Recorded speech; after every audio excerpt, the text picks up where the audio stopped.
시작과 끝이 있는 직선적인 역사관입니다. 하나님이 세상을 창조하신 다음에 창조와 함께 모든 인류는 종착점, 끝을 향해 달려가고 있습니다.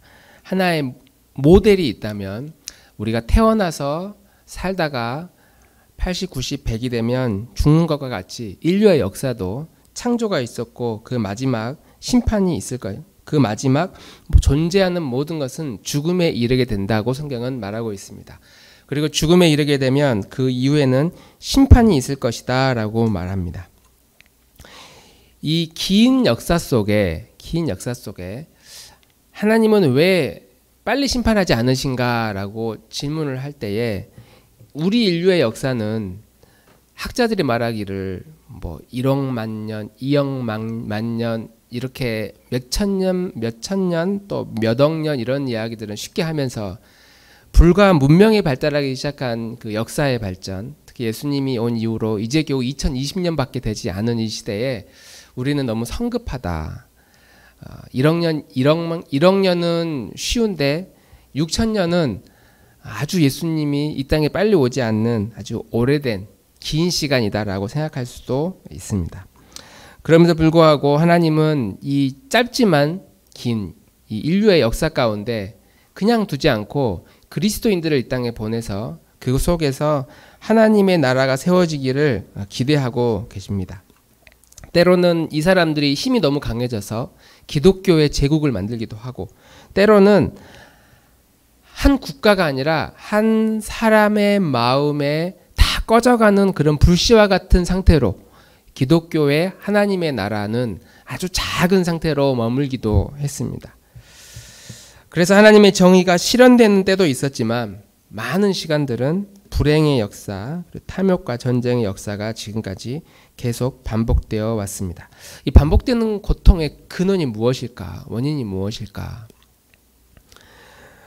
오늘 본문에 비추어 보면 하나님이 아닌 다른 것에 구원을 기대하는 일말의 그 기대감이 우리 인류를 비참한 상태에 빠지게 했다라고 말할 수 있습니다.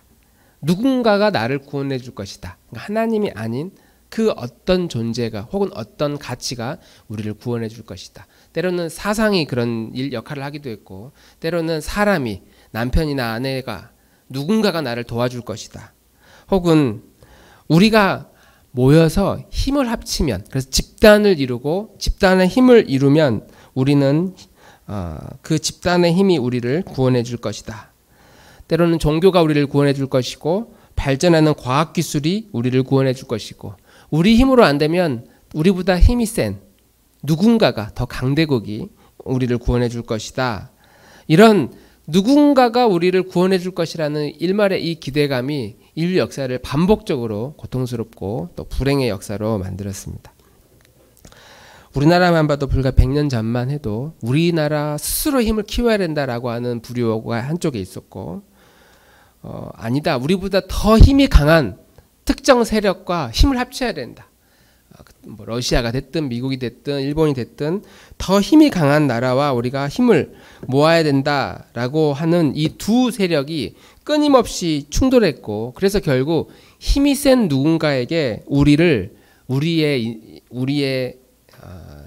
미래를 맡기는 쪽으로 결정됐고, 그 결정으로 인해서 우리는 그들이 우리를 보호해 주기보다는 우리를 지배하고 통치하는 이런 슬픔의 역사, 가슴 아픈 역사를 남기게 되었습니다.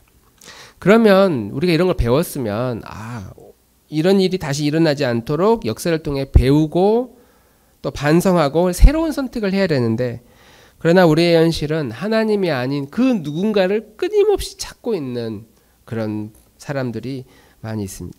누군가가 혹은 어떤 힘이 강한 어떤 존재가 우리를 구원해 줄 것이다. 그런 일말의 희망을 버리지 못한 채 우리의 역사는 지금도 계속 반복되어지고 있습니다. 그런 점에서 이 사사시대의 이스라엘 사람들은 하나님이 아닌 가나안 땅의 우상들과 가나안의 문화와 농경 기술들과 거기에 더 매력을 느끼는 그 백성들의 심정이 오늘날 21세기를 살아가는 우리들의 모습과 별반 다르지 않다라고 말할 수 있습니다.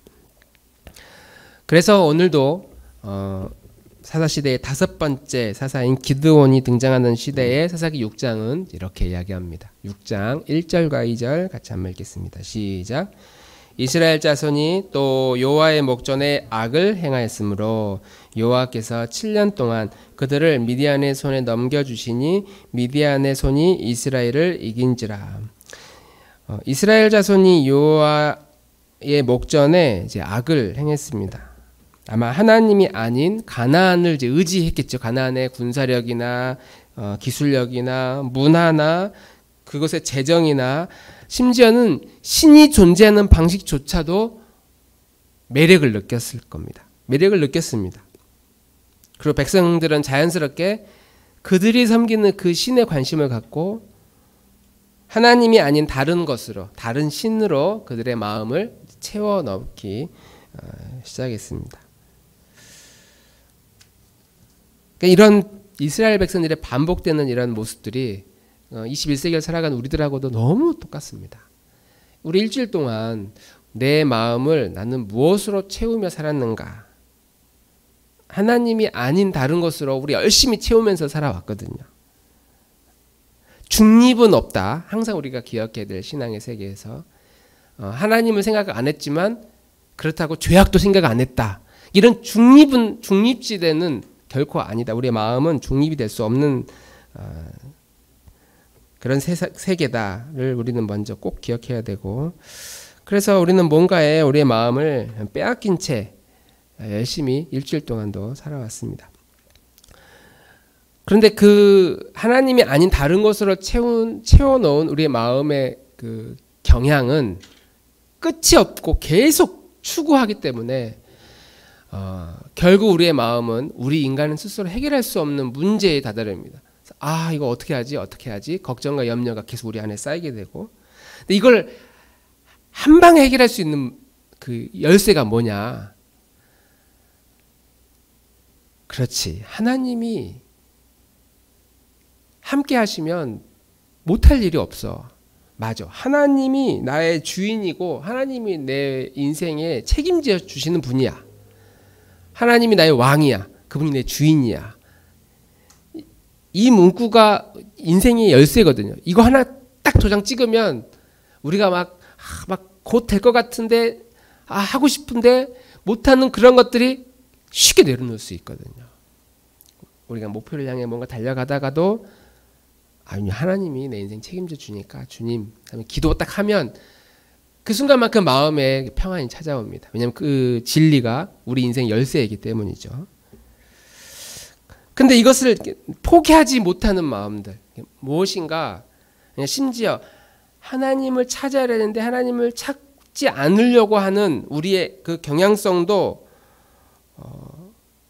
우리 안에 이제 채워지고 있는데, 계속 채워지는데, 우리 안에 포기하지 못하는 것들이 많으면 많을수록, 저는 이런 사람의 특징, 또 제 안에 그런 특징이 뭐냐면 절대라는 말을 많이 써요. 단어를.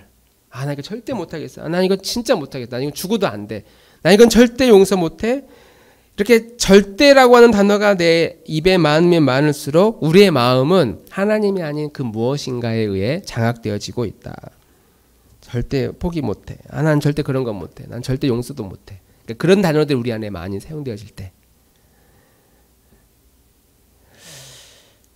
그런 상태는 우리 마음의 주인이 하나님이 아닌, 예를 들면 돈이나 재정이나 나의 만족이나 나의 행복이나 나의 성공, 또 사람들의 인정, 이런 것들이 내 안에 주인이 되어 가려고 할 때에 우리는 이런 단어들을 많이 사용하게 됩니다.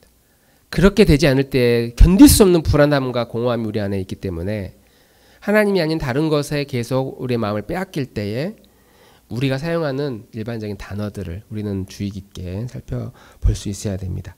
하나님이 우리를 부르셔서 우리를 향한 위대한 소명 또 사명을 주셨는데, 우리는 그 사명과 상관없이 살아가는 모습으로 지금 일주일도 살아왔습니다. 우리의 마음이 하나님이 아닌 무엇에 빼앗기며 살아가고 있는가, 그리고 그럴 때마다 그것이 발견되는 순간마다 내가 어떤 액션을 취해야 되는가, 하나님이 아닌 다른 것에 빼앗길 때마다 우리의 시선이 하나님께 돌아가려고 하는 영적인 그런 탄력성을 우리가 꼭 붙들고 살아가는 우리 교우들이 되기를 주님의 이름으로 축원합니다. 이스라엘 백성들이 하나님을 이제 버리니까 하나님이 곧바로 이제 심판합니다. 이번에는 미디안 손에 의해 이스라엘을 넘겼습니다. 이스라엘 사람들이 가나안에 정착하면서 이제 농사를 지어야 되는데 씨를 뿌리고 농사를 할 만하면 미디안 사람들 주변에 블레셋 사람들이 쳐들어와서 다 초토화시켜 버립니다. 아예 농사를 못 짓도록 농사를 지어야 먹을 것이 나오고 그래야 그 먹을 것을 가지고 남는 음식으로 농기구를 사오고 필요한 기술들을 사오고 이게 그래서 경제가 계속 돌아야 되는데 이 경제의 한쪽을 완전 박살내버리는 거예요. 자립하지 못하도록. 그러니까 사람들이 농사를 그나마 지을 수 있는 산속으로 다 숨어 들어가 버립니다. 산에 성을 짓고 굴을 만들어서 자연굴이 아니라 굴을 만들어서 생활하기 시작한 것이죠. 자, 이제 이런 시간이 길어지니까 이스라엘 백성들은 또 하나님께 부르짖으면서 우리를 구원해 달라고 기도하기 시작했고, 그런 상황에서 하나님은 기드온이라고 하는 사사를 세워서 이제 하나님의 꿈을 다시 이스라엘 백성들에게 허락합니다. 기드온은 므낫세 사람으로 12지파 중에 가장 힘이 없는 지파였다. 그리고 자기 집안에서도 가장 영향력이 없는 사람이었다. 이렇게 성경은 표현합니다. 지난주에 에훗이나 드보라나 온니엘이나 이런 사사들은 하나님이 부르셨을 때 즉각 반응하거나 아니면 그 하나님의 정의가 이루어지지 않는 이 세상을 보면서 견딜 수 없는 마음을 가지고 있는 상태. 그렇다고 어떻게 할 수는 없었지만 이건 진짜 아닌 것 같아라고 견딜 수 없는 마음을 이미 가지고 있는 상태였습니다. 이제 그런 상태에서 하나님의 불꽃을 딱 주니까 불이 막 타기 시작한 거죠. 부르심에 소명의 불이 이제 불타올라서 뛰쳐나간 겁니다. 그런데 기드온은 반대의 성향을 가지고 있는 사람입니다. 15절 한번 읽어보겠습니다. 15절 시작. 기드온이 그에게 대답하되 오 주여 내가 무엇으로 이스라엘을 구원하리이까? 보소서 나의 집은 므낫세 중에 극히 약하고 나는 내 아버지 집에서 가장 작은 자니이다 하니. 기드온이 므낫세 지파였다라고 말하고 있는데 이 말을 오늘날로 의역해보면 기드온은 흙수저 출신이다 이렇게 표현할 수도 있을 것 같아요. 뭔가 내세울 만한 게 없는, 인맥으로도 뭔가 할 수 없는, 므낫세 지파는 12지파 중에 가장 작은 그것도 야곱의 직계 아들이 아니라 야곱의 아들인 요셉의 아들. 그러니까 그 지파 가지고는 인맥으로 뭔가를 할 수도 없는, 학벌도 안 되는, 그리고 심지어 그 집안에서 제일 작은 자다라고 하는 걸 보면 아마 막내인 것 같은데 뭔가 막내가 말했을 때 전혀 영향력이 없는 그런 사람. 그래서 이런 이유들 때문에 자기는 누가 봐도 못할 것이다 라고 말하는 것이죠. 저는 이 기드온의 이러한 태도가 오늘날 우리들이 일반적으로 가지고 있는, 우리 그리스도인들이 가지고 있는 태도다라고 생각합니다. 하나님이 우리를 부르실 때에 모든 사람들에게 다 하나님의 원대한 계획이 있다는 사실을 이론적으로는 알았는데 이게 진짜 있구나라는 것을 이제 깨닫게 되기까지는 아주 꽤 오랜 시간이 걸렸습니다. 왜냐하면 하나님이 우리를 향한 큰 계획이 있는데, 큰 그림이 있는데 이 큰 그림을 이루기에 우리가 가지고 있는 그 재능이나 그런 우리의 모습들은 너무 보잘것없거든요. 하나님의 큰 그림이 있지만 나는 큰 능력이 없는, 너 뭐 잘해? 라고 물어볼 때 딱히 대답할 것이 없는, 그리고 한때 내가 잘하는 게 통했던 시대가 있었는데 이제는 통하지도 않은 시대, 건강도 점점 약해지고 경험도 점점 우리는 사라져가고 있어. 그래서 하나님의 이러한 부르심, 소명이 우리에게 다시 다가올 때에 우리가 쉽게 그 하나님의 부르심에 대해서 단정하고자 하는 경향성이 있어요. 그걸 딱 선을 긋는 경향들이 우리에게 있습니다. 내가 너를 일꾼으로, 내 일꾼으로 쓰려고 한다라고 하나님 딱 다가오실 때 우리가 첫 번째 하는 반응은 네? 이런 의미인 것 같아요. 네? 저를요? 아마 꿈속에서 야, 내가 너를 통해 뭔가 좀 일을 좀 하려고 한다. 내 계획이 있다. 라고 어젯밤에 꿈을 꾸셨다면 와가지고 저한테 와가지고 상담할 게 있다고. 그러면서 꿈 이야기를 막 하면서 그게 뭔지 두렵기도 하지만 또 기대가 된다. 이렇게 말하지 않을 거예요. 네? 그러면서 혼자 며칠 왜 그런 꿈을 꿨을까? 내가 요즘 내가 너무 피곤해서 그랬나 보다. 그러면서 그 꿈이 사실 아닌 그 이유를 우리는 막 찾기 시작할 거라는 거죠.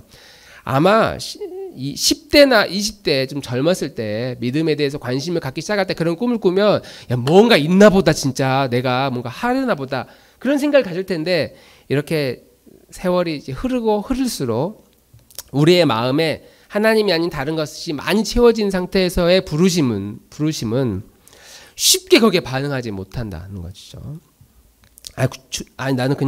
난 이대로 그냥 살다가 조용히 난 천국 가면 되는 겁니다, 주님. 제가 이 상태에서 뭘 할 수 있습니까?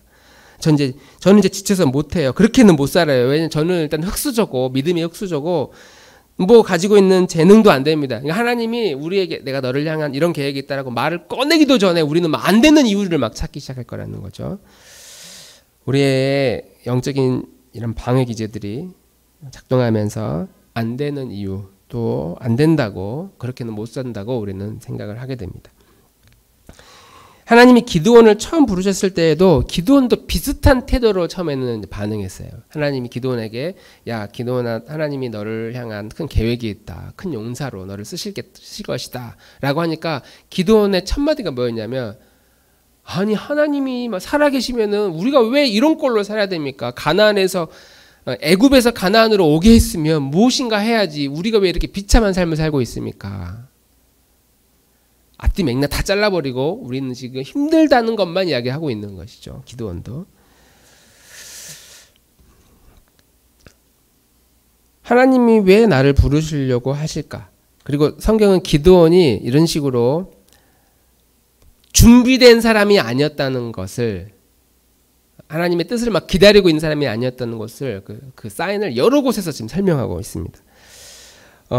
미디안 사람들이 너무 무서웠어요. 그래서 산 깊은 곳에 숨어서 포도주를 짜고 있던 그런 사람입니다. 그러니까 들키면 다 뺏기니까 어떻게든 싸워서 승부를 봐야겠다 이런 게 아니고 다른 사람들이 숨을 법한 그곳을 피해서 더 깊은 곳에 숨어서 모르게 먹고 사는 일을 행했던 사람이고 하나님이 기드온을 부르니까 기드온이 하나님 우리와 함께 하시는데 왜 미디안 우리를 이렇게 괴롭히는 겁니까? 라고 평소 기드온이 생각했던 그 생각을 그대로 노출해 버립니다. 그러니까 우리가 이렇게 힘들게 사는 건 하나님이 안 도와주셔서 그런 거 아닙니까? 그 원인을 하나님께 자기가 아니라 하나님께 돌리는 거죠. 그리고 이제 그 이후에 이 여호와의 사자가 기드온에게 가서 마을로 내려가서 바알의 우상과 제단을 싹 헐어버리라고 그렇게 하니까 하기는 하는데 너무 겁이 나니까 한밤중에 모르게 사람들 데리고 가지고 다 무너뜨려 버려요. 도망칩니다. 사람들의 그 평가와 사람들이 주는 압박을 받고 싶지 않은 것이었겠죠.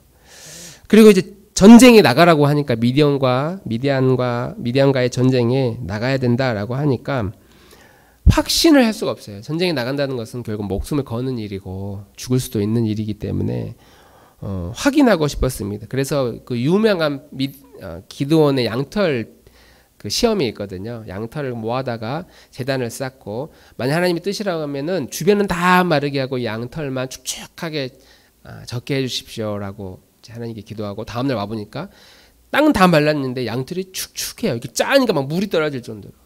그래서 하나님 제가 진짜 한 번만 더 기도하겠습니다. 이번에는 반대로 땅을 좀 축축하게 하고 양털은 뽀송뽀송하게 좀 마르게 해주십시오. 라고 다음날 와보니까 땅은 막 칠벅칠벅 젖어 있는데 양털만 뽀송뽀송하게 말라있는 상태가 된 걸 보고 이 기드온은 이제 하나님의 뜻이라고 믿고 그제서야 이제 나서게 됩니다. 굉장히 소극적이고 뭔가 방어적이고 안 되는 이유를 찾았던 사람이 기드온이었다는 거죠. 누구보다도 믿음 안에서 믿음의 흑수저 출신이 맞고 집안도 별볼일 없고 미디안 사람에게 들키면 죽을지도 모르는 또 뺏길지도 모르는 두려움에 숨어서 일을 하던 사람이고 하나님이 불러도 몇 번이나 확인하고 또 확인해서 소명을 확인하는 그런 사람이었다는 겁니다.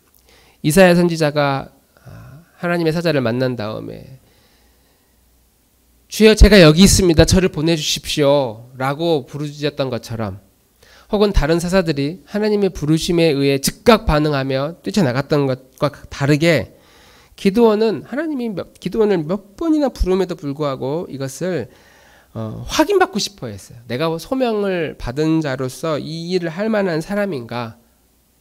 이 일을 할 만한 사람인가? 확인받고 또 소명을 발견해 나가는 이 과정, 이것을 계속해 나간 사람이 기드온이었다라고 하는 겁니다. 하나님 이스라엘 백성들을 가나안에 보내셨을 때는 단순히 가나안 땅에서 잘 먹고 잘 사는 것을 바라는 것은 아니었습니다. 마치 우리가 예수님을 믿고 나서 내가 예수님 믿고 기독교인이 되니까 좀 인생이 뭔가 여유가 있고 평안하고 길도 잘 열리고 잘 먹고 잘 사는 것이 우리 인생의 꿈이 될 수 없는 것처럼 가나안 땅에 보내셨던 하나님의 계획도 그저 가나안 땅에서 잘 먹고 잘 사는 것이 그들의 인생의 목적과 목표가 아니었다는 겁니다. 오히려 그것보다 더 큰 그림, 하나님의 더 큰 그림과 계획이 있었다라고 하는 겁니다.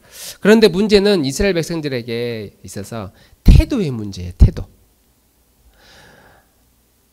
가나안에 들어간 백성들은 이 태도를 나는 어떤 사람 또 어떤 삶을 살 것인가에 대한 이 태도를 쓰레기통에 던져버려요. 그리고 즉각적으로 잘 먹고 잘 사는 것을 선택해 버립니다. 그러니까 사명이 우리를 왜 가나안 땅에 보내셨을까? 그러니까 이런 사명 좀 이렇게 앞으로 받쳐주시겠습니까?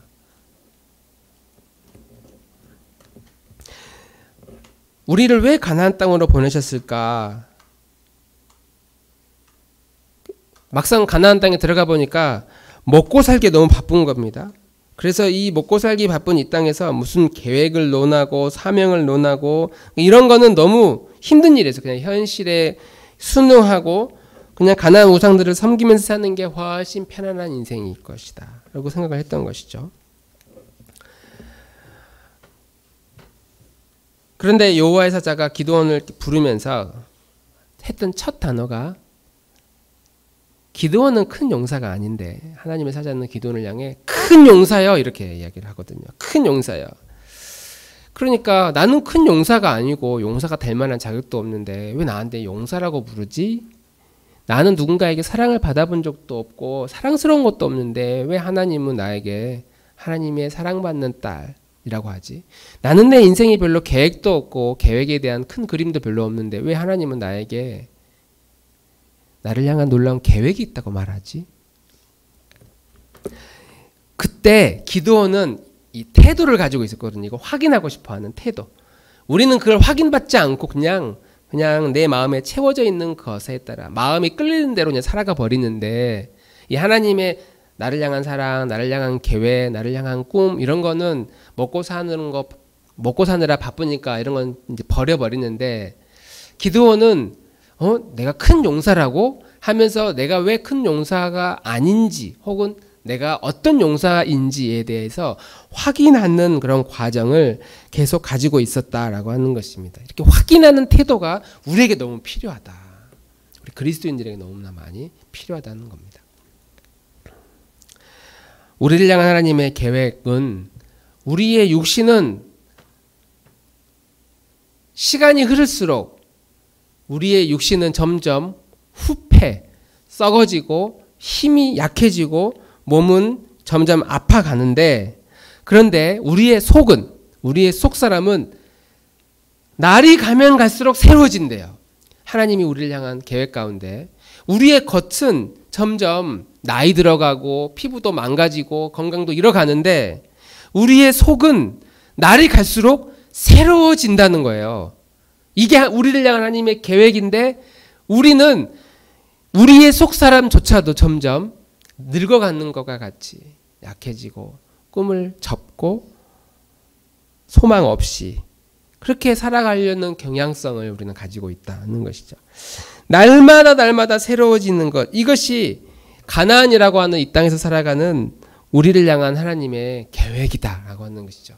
날마다 우리의 속이 새로워질 수 있는 하나님의 계획, 그것이 하나님이 우리를 향한 계획인데 우리는 우리의 나이가 들면 들수록 우리의 욕심뿐만 아니라 우리의 내면도 나 이렇게 살다가 그냥 가지라고 하는 남아있는 그 인생에 대한 숙명을 너무나 쉽게 받아들인다는 겁니다. 저는 하나님께 그래서 묻습니다. 저를 향한 계획이 무엇입니까? 한편으로 마음이 이제 조급하기도 해요. 나이가 이제 곧 5학년이 올라가면 아이고 이제 5학년인데 뭘 할 수 있을까? 이런 생각을 하면서 막 조급한데 오늘 말씀을 준비하면서 네 그래 육신은 점점 그렇게 약해져 가. 그런데 내 속사람은 더 예민하고 더 새로워진 그 무엇인가로 내 마음이 내 심령이 채워질 수 있구나. 그래서 하나님께 물어요. 하나님 저를 왜 병원으로 보내셨습니까? 하나님 저를 왜 사람들을 만나게 하셨습니까? 저의 미래 그리고 우리들의 미래가 어떻게 될지 우리는 알 수 없지만 이번 주에 제가 같이 일하는 30대 후반의 한 남자 집사인 것 같아요. 집사는 뭐 교회는 다닌다고 하니까 남자 중년 아닌 30대 후반의 남성과 대화를 하게 됐습니다. 물론 저는 역할이 무신론자고 상대방은 5살 때부터 교회에 다니는 스스로 믿음이 깊지는 않지만 교회를 결코 떠날 일이 없는 그리고 교회는 꼭 가야 된다고 생각하는 그런 형제였고 다 밥 먹을 때 기도 안 하고 밥 먹는데 유일하게 밥 먹을 때 기도하고 먹는 형제였습니다. 제가 이제 교회를 다니는지는 잘 모르기 때문에 이 방송을 본다면 이제 까무러칠 것 같은데 어쨌든 이제 저에게 기독교에 대해서 막 설명을 하려고 그래요. 저는 제가 저 교회 안 다닌다는 말을 해본 적이 없어요. 저는 그냥 제가 저 안티예요 그냥 이렇게 말한 적은 있는데 제 교회를 안 나간다고 말한 적은 없으니까 제 역할은 뭐냐면 질문을 주로 합니다. 근데 이건 왜 이래요? 이건 왜 이래요? 그냥 30대 평신도의 눈으로 교회를 다니는 삶이 어떤 것인지 저는 좀 궁금하기도 하고 질문합니다. 물론 저랑 개인적으로 아주 친한 친구이기도 합니다. 근데 그 친구의 이야기를 이렇게 들으면서 저도 할 말이 많죠.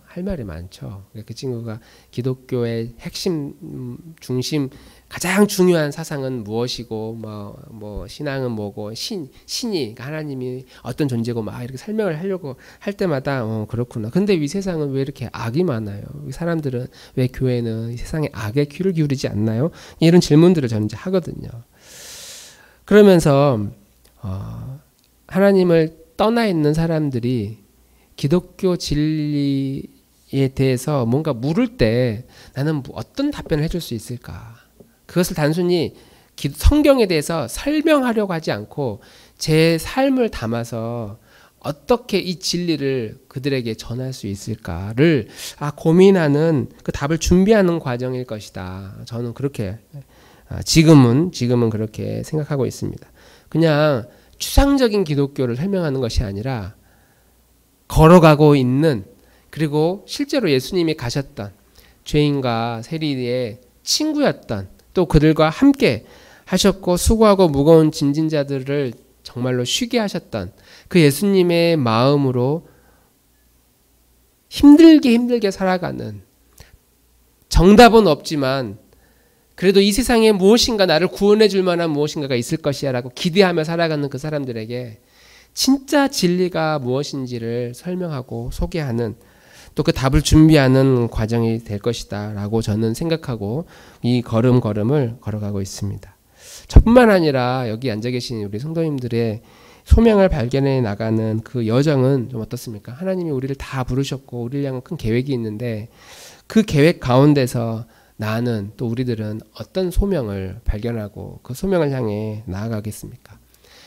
세월이 많이 지난 다음에 2024년 오늘을 우리는 추억하면서 그때 내가 하나님에 대해서 무엇을 고민하고 무엇을 추구했는가, 그리고 우리의 겉사람은 점점 약해졌지만 우리의 속사람은 어떻게 새로워졌는지를 서로 간증하고 서로 추억하고, 또 그 이야기를 예수님 앞에서 주님을 만났을 때에, 하나님 만났을 때 하나님께 우리의 마음을 아뢰고 그래 고백할 수 있는 그런 날이 분명히 올 것이고, 우리는 그 날이 오기까지 이 믿음의 전진을 멈추지 않고 계속 나아가는, 고민해 나가는, 진리가 우리 안에 들어오는 그런 방식에 대해서, 소명이 우리 안에 자리를 잡아가는 그 태도에 대해서 우리가 멈추지 않고 나아가는 우리 교우들이 되기를 주님 이름으로 축복합니다.